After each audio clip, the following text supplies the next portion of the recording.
So it's been a while since I actually made a video with the Miata, like actual video.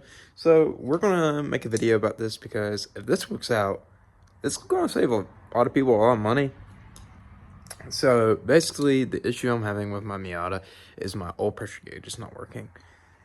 Don't know if it's gauge, don't know if it's sensor. I think it's the sensor. There's a few ways to test it, but we're just gonna go straight and replacing it with a new one. But the thing is, as you guys can tell, this is a little different. So basically what this is, I went to O'Reilly's and they said they couldn't get me one. That's okay, that's fine. Let me go home, look up and see how much they are. Maybe I can get from eBay or something like that, cheaper eBay Motors. Tell me why everybody wants 250 or no, not 250, 280 to $400 for one of these. Like, this looks identical to the other ones except for the pin placement. So basically what I'm going to do is I'm going to see if this will work for mine. And now I just got to figure out how I'm going to take off the other one. Because I've got the nut size and everything for this one, but I have no clue what it is for the old one. And I really want to keep an eye on the pressure on this.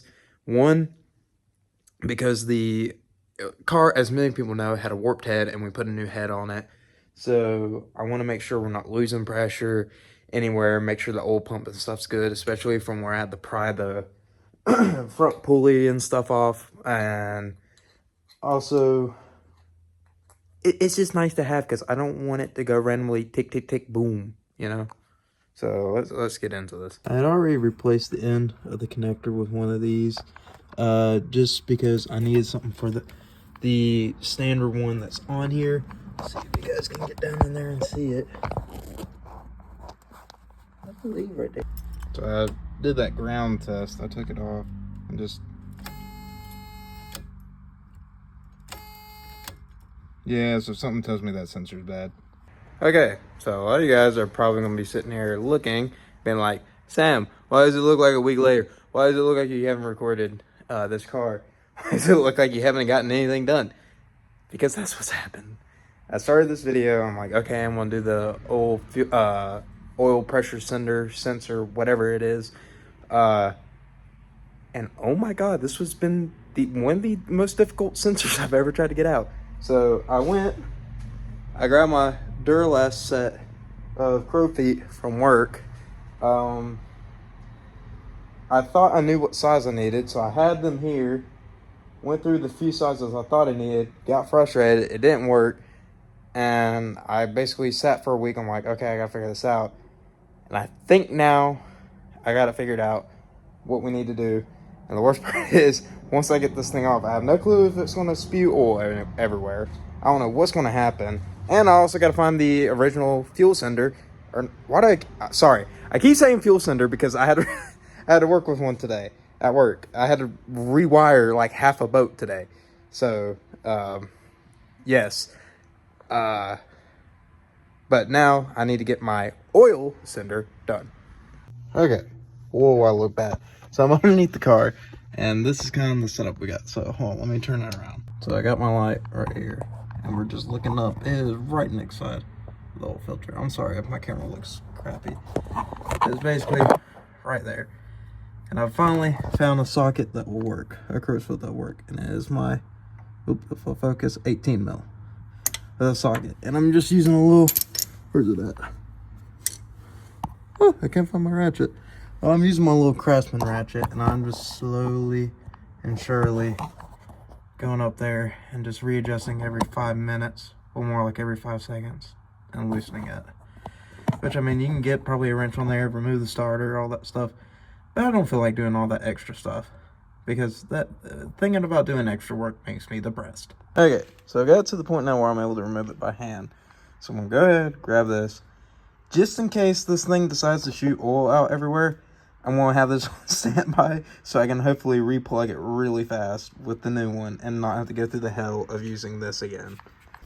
And I think I explained this earlier.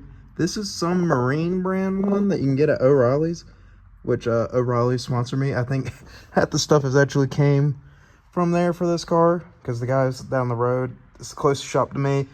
The guys down there are freaking awesome. They always are welcome to help. They always, well, a fair bit of them know what they're talking about, except for you, Cody. You're full of shit. Ken, we love our Cody. We love our Cody. Alright, so I got the oil now. It didn't shoot oil everywhere. I'm sitting here looking at it. This one goes a little further in.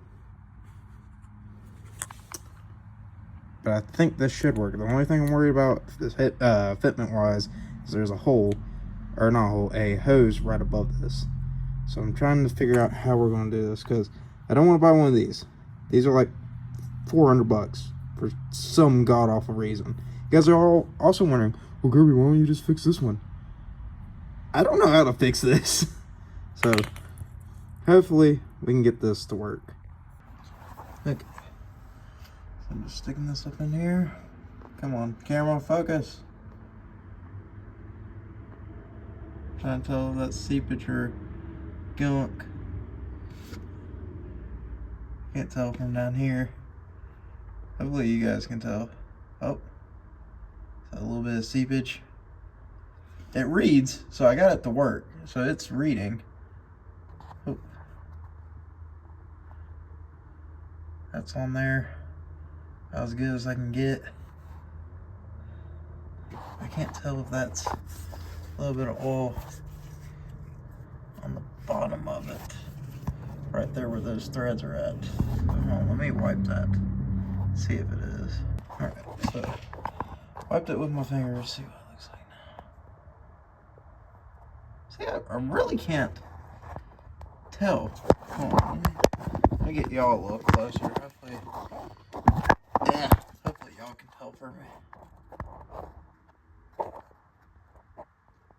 Huh.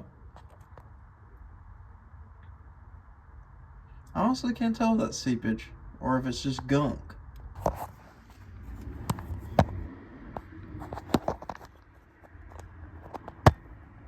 Okay, I'm trying to get it back on. That's after a paper towel, so we may have a little leak. Okay, so I'm gonna go start this thing and then I'm gonna check it for a leak again. But I just want to show you guys real quick.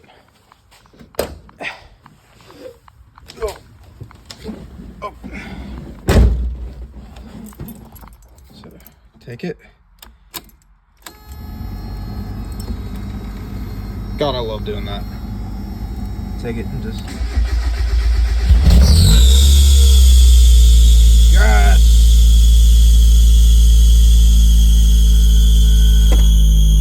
Just to show you guys that it works.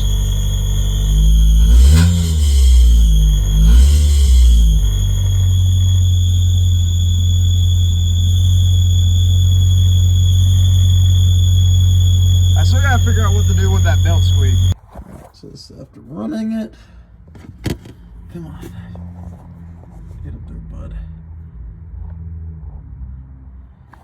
I ran it for a minute, or a couple minutes, and we have no leakage. We got no flow, dog. Yeah, dog. Sweet. So this was a, hold on. This was actually a great success. The Miata actually reads oil pressure now, which is awesome. I really was not expecting that this boat oil pressure sender, I'll put it up on the screen right now. I'll put the part number and everything in the description where you can get it at O'Reilly's. I really didn't expect it to work. I really didn't. But, it works. It reads, I'm going to guess, fairly accurate. Because this is a true oil pressure, so I am expecting, low to little, oil pressure at idle, or when we first start up, and kind of, read when we're revving it. So, I'll call this a success.